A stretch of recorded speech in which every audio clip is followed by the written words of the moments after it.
Well, that wasn't very fun. West Virginia gets torched by Xavier beyond the three-point line in a 10-point loss. They went 0-2 down in Charleston, South Carolina. We're going to talk about what that trip meant, what it's going to mean for the future, and where we're sitting with these Mountaineers right now as they fall to 5-2. This is the Mountaineer Moment, your source for all things West Virginia football and basketball. From pregame to postgame coverage and breaking news, we've got you covered. Let's go. All right, everyone, welcome in to another episode of Mountaineer Moment. My name's Troy. I am your host here on Mountaineer Moment, which is your source for all things West Virginia football and basketball. And on this episode, we are talking about West Virginia and their second consecutive loss, an 0-2 trip to Charleston, losses to Clemson, one that they should have had, and then a loss to Xavier, who just didn't miss from beyond three-point line. We're going to talk about that in context and say, okay, well, what could West Virginia have done differently? How much of that was like, okay, well, they just didn't miss, and you shake their hand and move on, tip your cap, that kind of thing. But we'll talk about that, what it means, and the big picture, what this loss, what these two losses, mean, just big picture. And I get it. It's not even Thanksgiving yet. But I mean, we're still feeling the hurt over last season's Mountaineer team that was left out of the NCAA tournament and, robbed of a tournament berth, as everyone would tell you.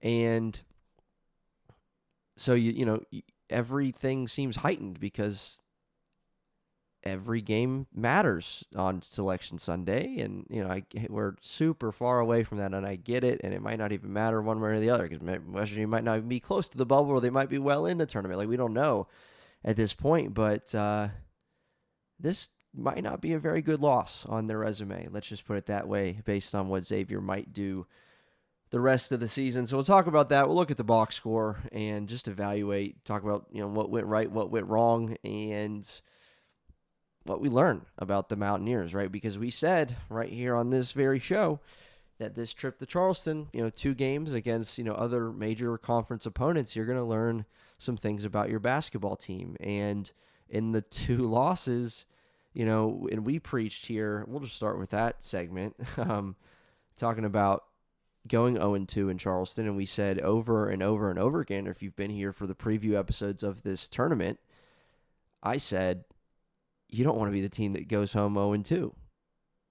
One team is going to go home 0-2 out of those 4 teams that were there, and it was West Virginia. And that's a tough pill to swallow. I don't care if it's November. Like, you don't want to go to a tournament and be the team that goes home with 0 wins to their schedule, right? And so it's tough. You don't want to be that team. You were that team. How do you move on?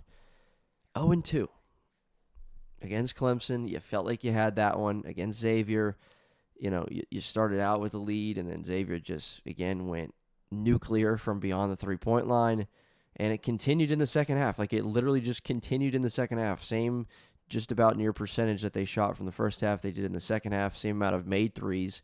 I think one less taken in the second half, and that was the major storyline. Was this what they did from beyond the arc? So we'll get into that. But again, this is Mountaineer Moment. This is episode number 97. If you are new or if you have not yet subscribed to Mountaineer Moment, we would love for you to join the Mountaineer Moment movement. YouTube, Apple Podcasts, Spotify, Amazon Music, wherever you're listening or watching, hit that subscribe button for us and help us help you when we have new content coming your way. So final score Sunday afternoon from Charleston, 78-68. In favor of the Musketeers over the Mountaineers. And we'll start box score wise. We'll start with this Xavier team because of what they were able to do. They shot 25 threes and they made 16 of them, and they didn't miss a free throw. 12 for 12 from the line. It's interesting. They West Virginia inside the 3-point arc. West Virginia did all right defensively. I'll do the quick math. Because as a team, they shot 45% from the floor. They were 25 of 55. So you take away, 25 of those are threes, so now they're down to 30 shot attempts. They made 16 from the arc. They made 9 2-point field goals out of 30 attempts, right? So sub 33%.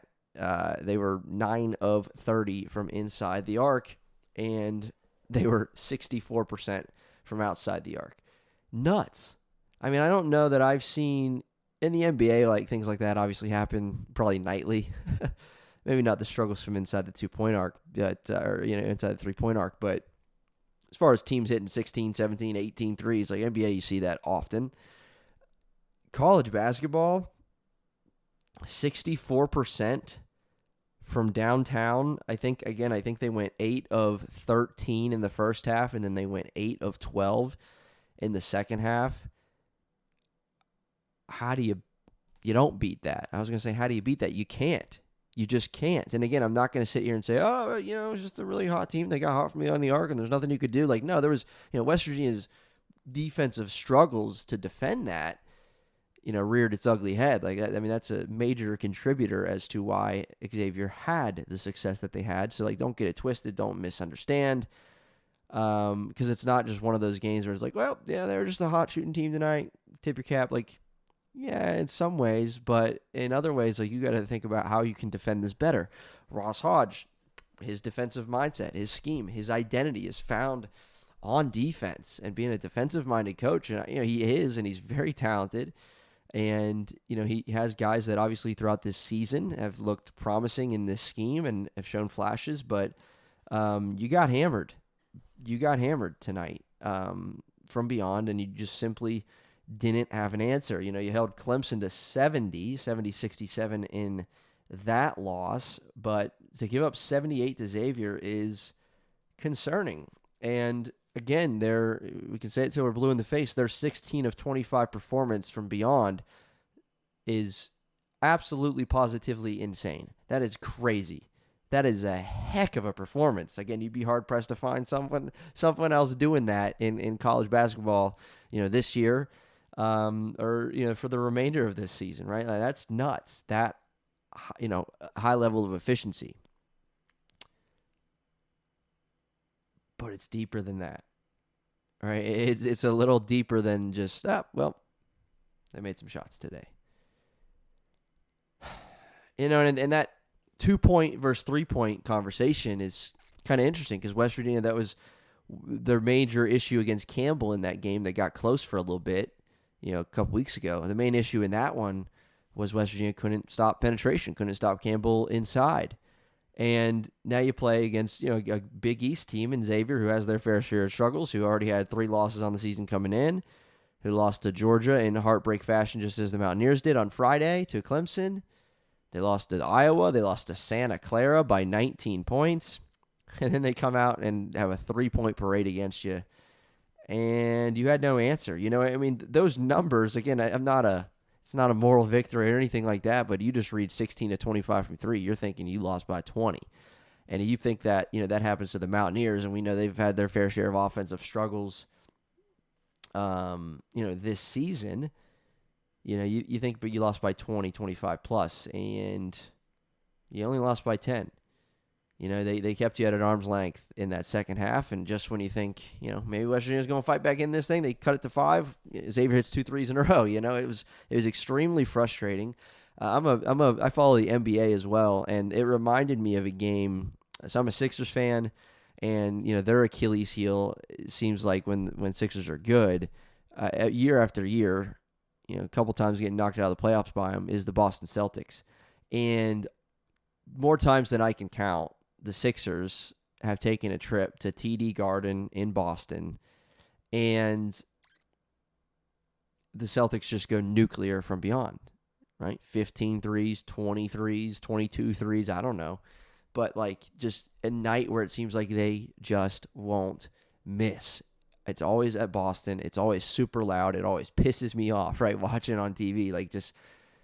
I can't stand Boston. I can't stand the Celtics. I can't stand their fans. I feel like sometimes, they're just driving me nuts. And it seems like they don't miss 3-point baskets in Boston. Well, Xavier didn't miss many in Charleston, and it just, every one, you just keep watching it fall, and, you're thinking, as West Virginia's down 8 at halftime, my thought, and I'm sure it crossed your mind, and I'm sure you've heard someone else say it, my thought was, and I guarantee there's a tweet with it out there. You're down 8 at halftime. They went 8 of 13 from 3, and you're like, we're only down 8. They're not going to shoot like this all game. Well, they did. They did. And again, I'm one of those people that thought, they're not going to go 8 of 13 again. Well, they went 8 of 12. Even more efficient, 66% in that second half and 64% for the game. Made their free throws. They had 10 turnovers. West Virginia had 11. We'll just go through the box score a little bit more. Rebounds, West Virginia 33, Xavier 31. Offensive glass, West Virginia could not get enough there. 7 offensive rebounds, though. I think it was 7 is actually surprising based on what Ross Hodge said postgame. I think he said something along the lines of just, they weren't physical enough down there as far as rebounding is concerned. We'll go through West Virginia's box score too and just give you some things that stick out, good, bad, or indifferent in this 78-68 loss. But, Xavier's starters, just their starters alone, 1 of 2 from 3, 5 for 8 for Milicevic, 5 for 8 from 3, 5 for 6 for Trey Carroll. All right, 4 for 4 from 3, and Moore went 0 for 1. Just nuclear. Didn't have an answer for it, and it's. I'm talking about it so much, but it's the storyline in this game. They couldn't miss, and you obviously didn't do a good enough job of guarding it. West Virginia's side of things in this loss, so they put up 40 points in the second half. Obviously not enough. Xavier put up 42 in that half, but Tracy and Eaglestaff, you're encouraged by that. He had a 20-point game, 8 of 15, 5 boards, 4 assists in 30 minutes. Just, got more and more involved, looking for his more, handling the ball a little bit more, obviously, with those 4 assists. I remember a couple that were pretty nice passes from Eaglestaff.